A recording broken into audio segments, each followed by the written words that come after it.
Alrighty, it's Sunday, so doing the weekly update. If there's an echo, sorry about that. Home office is in a new room, so yeah, slightly different. The week, Friday, I went up and gave testimony to the Ways and Means Committee for the legislature. They're doing a road show, so they had their coastal day on Friday.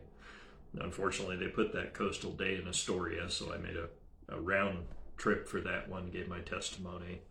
I spoke to the mental health situation, how it's impacting jails and how it's impacting people with mental illness.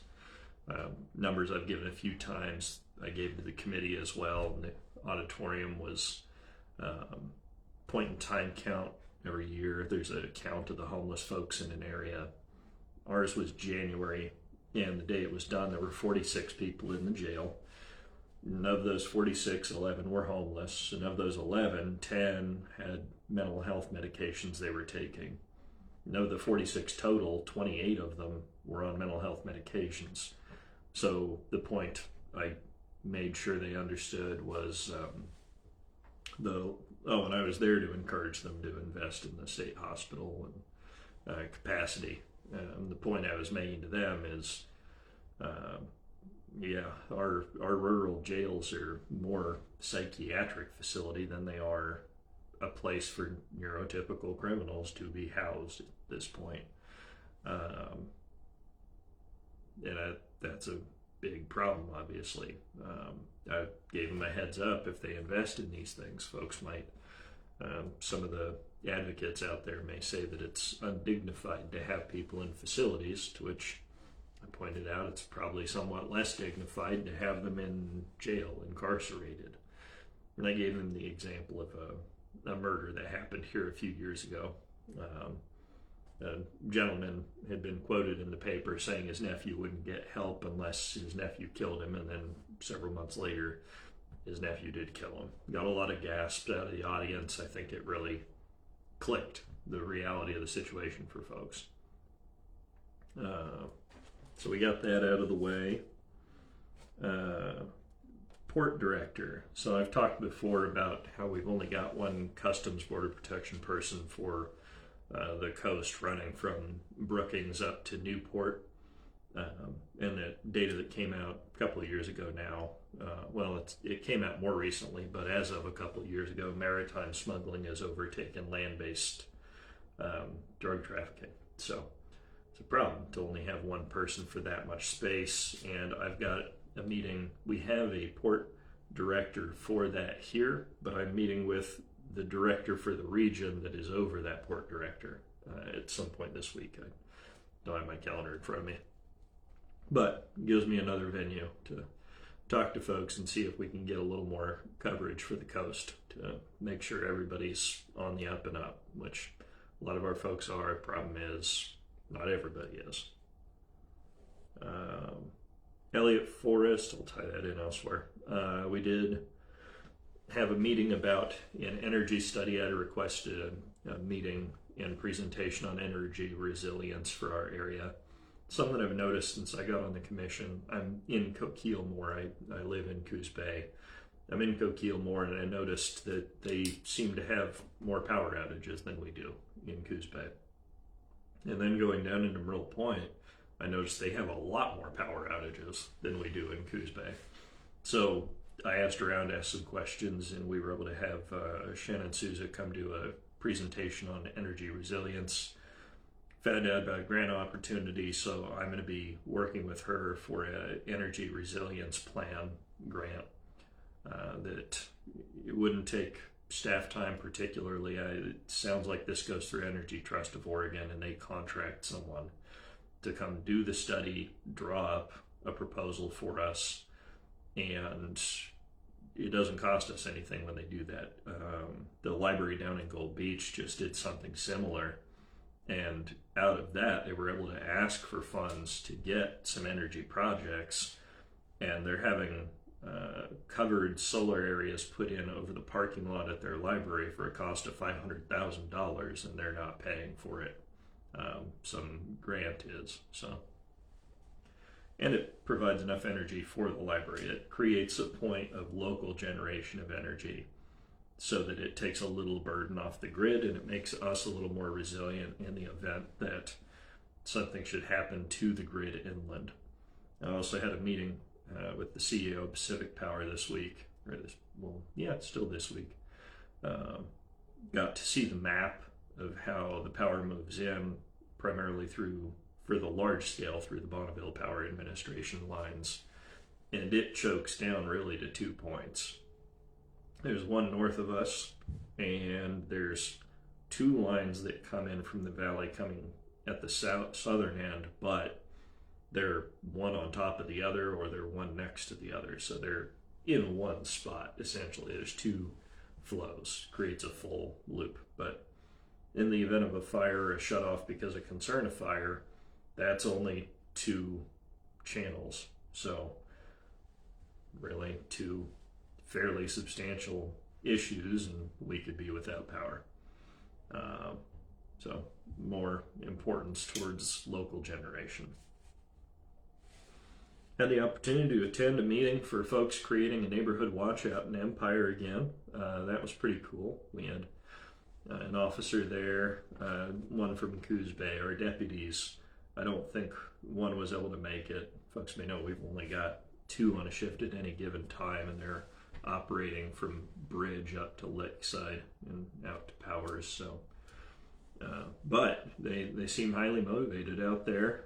They've got good plans. They had good questions, and we're happy to support them however we can. The topic of volunteers came up, and if folks should be so inclined, the county does have a reserve deputy program. So you can go online, find out more about that, get in contact with the sheriff's office, and you can apply to be a reserve deputy. And that's how that works if you wanted to kind of volunteer. It's more extensive than your average volunteer opportunity, but it is there. And Urban Renewal District. So we've been talking about cutting that for a while now with the county, the particular one we have. And it came up this last week. We had a meeting with the full board of it, which includes folks from North Bend, the Port, Coos Bay, and I think some at large. But nutshell is I'm in the minority of the commissioners. It's kind of a 2-to-1, which it's not oppositional. It's just a difference in theory.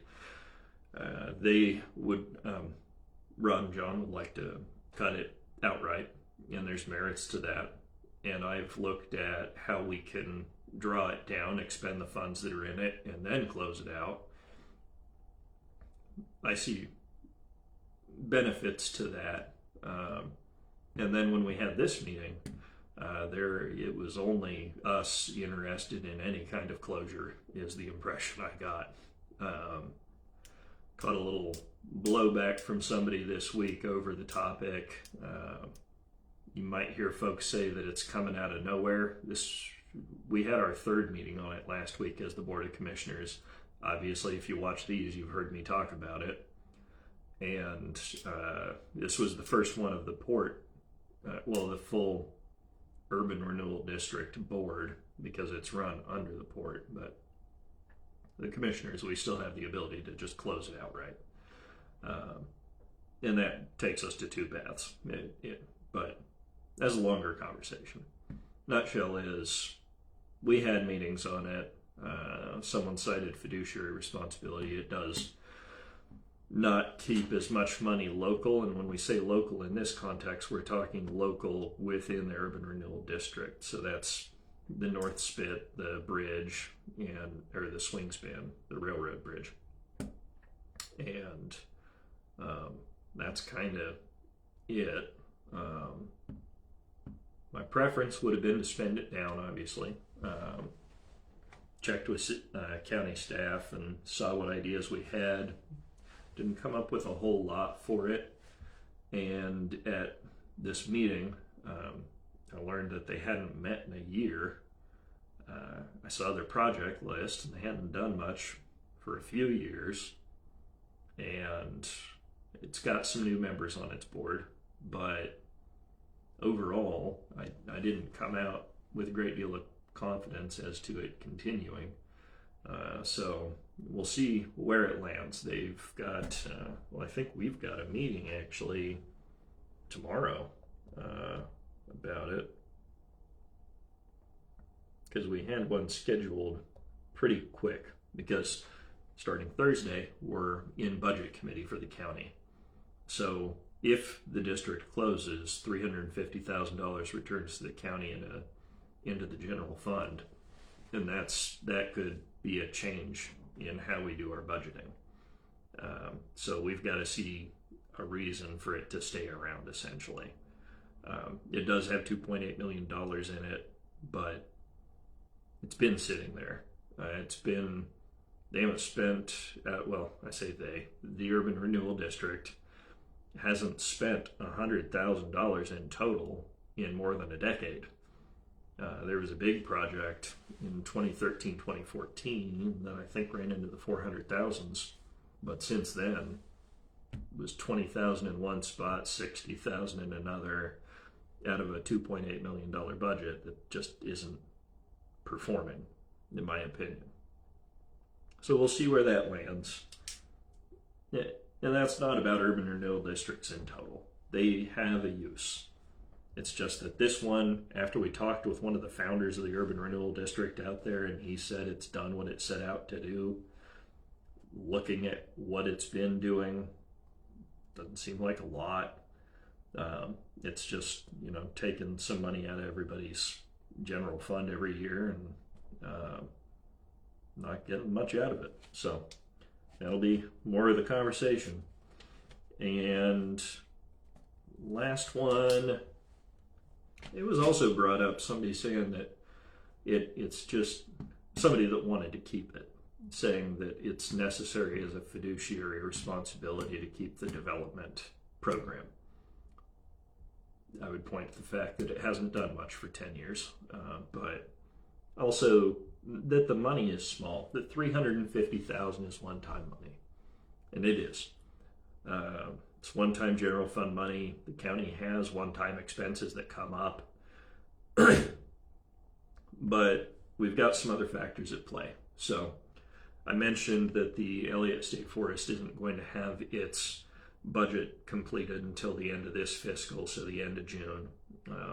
They'll know what they've got, but they're working on getting somewhere between a half and a full FTE deputy to pay us for.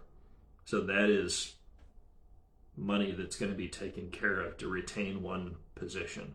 When you start sticking 52,000 here together with, a half an FTE there or a full FTE, well, a half FTE plus the 50, you've pretty much reached it again. You've got a position in total. But yeah, you got to take bits and pieces where you can. And when we look at cuts, that's going to be a conversation as well. But at some point, you run out of things to cut. So we look for these little bits and pieces, these little wins that add up, and hope that it gets bigger over time. And we do what we can to make it get better over time. Wednesday, I'm going to be speaking at the Wednesday Business Lunch. That's at the Mill Casino. I'll be talking about the budget and some public safety aspects. I think that's the direction I mostly got. And I've got Bobby is the kind of assistant for all three of us. To avoid public meeting law, we have to go about things a certain way. So I've asked her to collect information from my colleagues about any projects they may want me to also mention while I'm at this thing presenting. We use an intermediary so that they aren't providing me any conversational aspects. I just need the informational, and then I can present the informational along with what I've already got. That's how we stay within the public meeting law sometimes. You gotta stay in it all the time, but you gotta figure out how to at least get information from one another so that we can tell the community, if you ask me something, I can tell you at least who you're talking to and maybe where they're at on it.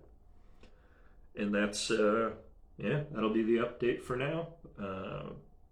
Work starts again in the morning, and wish you all a good one. got that slow connection pop up. It's hiding the finish A.